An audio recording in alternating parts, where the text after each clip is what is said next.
to be covered by God and walk in the area of your destiny, you can't be limited to just working with people who look like you, or think like you, or vote like you, or dress like you. You got to get out the box, because God's going to use a whole lot of people to bless you, to move in and out of your life, and you can't be narrow or one-dimensional. This is a coat of many colors. Oh, yes. It's a coat of many colors. Do not categorize the blessing by colors. It is not the colors you need to watch. It is the character. Watch out for the character. I'm going to tell you, there are three basic types of people that you will interact with if you are a child of destiny. Can I share this with you? The first group are confidants. Confidants. You will have very few of them. Confidants are those people in your life who love you unconditionally.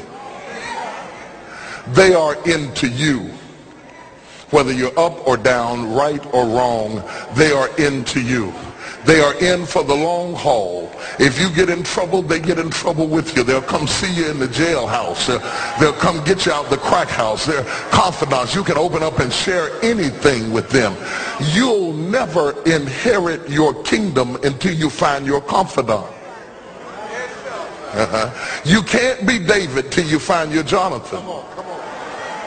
Having a good confidant is the key that unlocks the kingdom, because you were raised outside the gate and God's going to cause you to reach over the wall. You got to have a confidant behind the wall who can mentor you for what God is going to do next in your life. The problem with most people is that everybody they run around with is under them. And so you are forever feeding people who can't feed you. And after years of feeding them, they begin to drain you. You've got to have somebody who can feed you so you can feed somebody else. Oh, y'all don't hear what I'm saying.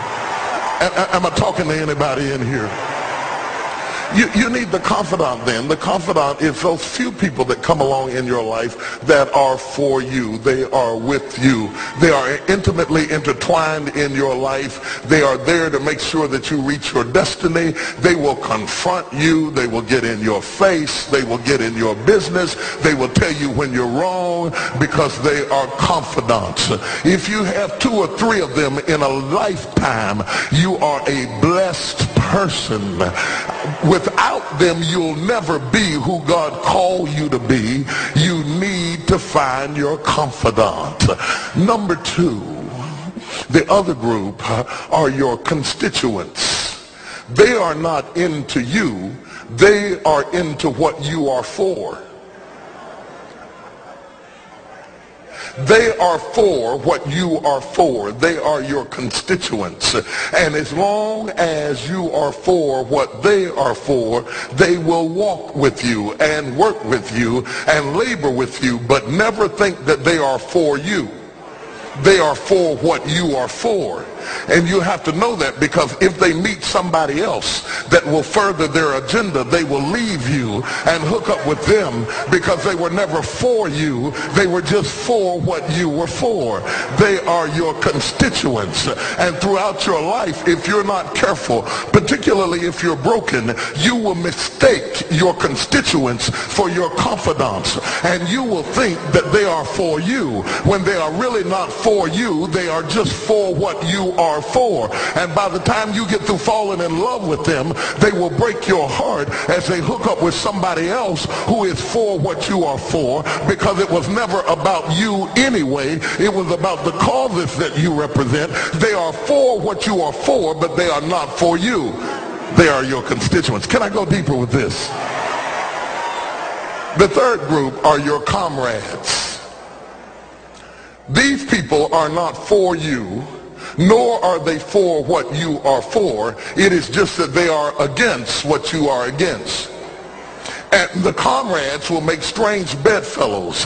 This will cause people to come together who are not for you, and they are not for what you are for, but they are against what you are against. And they will team up with you to help fight a greater enemy. But don't be confused by their associations. They will only be with you until the victory is accomplished. These people are like scaffolding. They come into your life to fulfill a purpose, and when the purpose is complete, the scaffolding is removed. But don't be upset when they are removed, because the building always remains when the scaffolding is removed. What I'm saying to you, my brothers and sisters, expect the constituents and the comrades to leave you and desert you after a while. Don't be upset when they don't react to your dream the way you expected them to, because they were never really with you in the first place. Be careful then who you tell your dream to, because if you tell your dream to your constituents, they will desert you and try to fulfill the dream without you.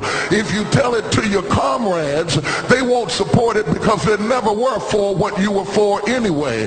If you find a few people in your entire life with whom you can share your dream with, you are a blessed somebody. I can tell you how to identify people who are really for you.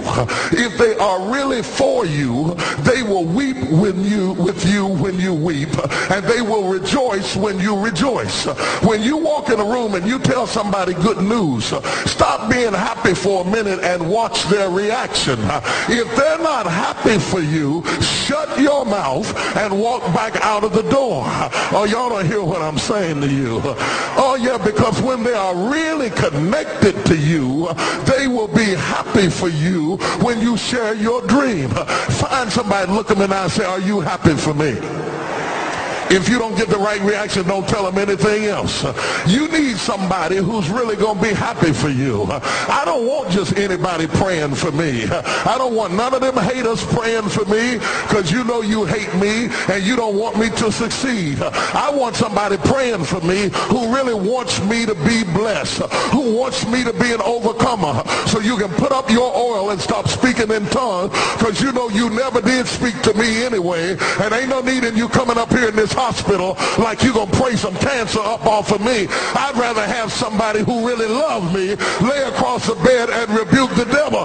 And God is so faithful, he'll always give you somebody.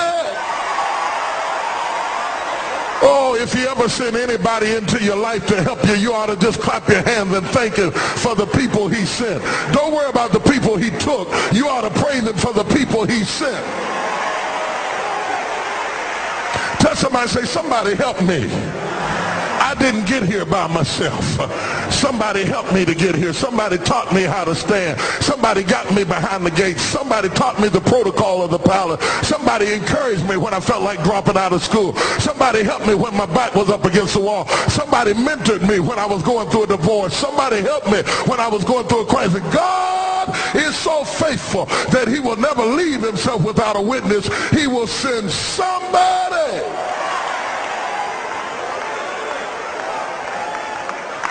Can I preach on?